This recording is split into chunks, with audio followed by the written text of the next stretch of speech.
Patient, persistent, and passionate.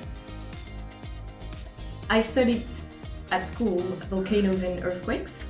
I really loved it, and I wanted to be a seismologist in the first place. Then I discovered that there was a lot of physics involved, so I went back to a more geology domain.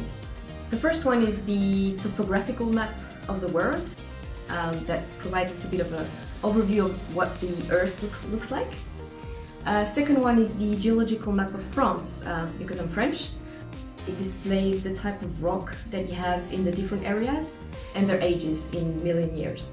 I think it's being able to bring my experience, my knowledge, my passion into this very large company where I can be part of changing the industry. Natural resources are not unlimited, so we need to make sure that we have a sustainable and responsible use of our natural resources. The aggregates team in corporate were about 15 people, and I think we've got something like 8 different nationalities, so it makes it very exciting for me. Different experiences, different viewpoints, and I think this is what we need to drive the transition in this industry.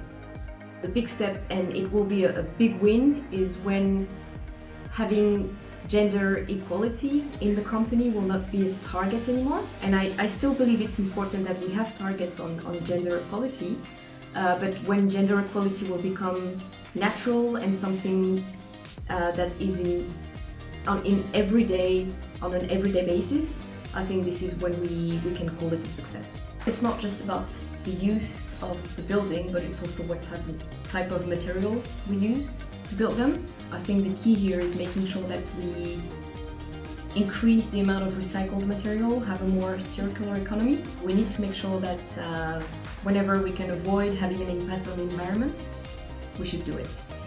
I think the first one was my father. He was always calling out on people dumping trash everywhere. It doesn't take much for anyone to pick up the trash and recycle it. Small step for us, but it will be a big step if we all do it together.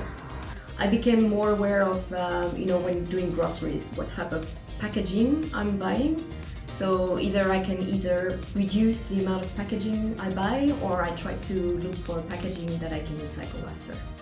I had someone telling me that he wanted to have a strong coffee, a male's coffee.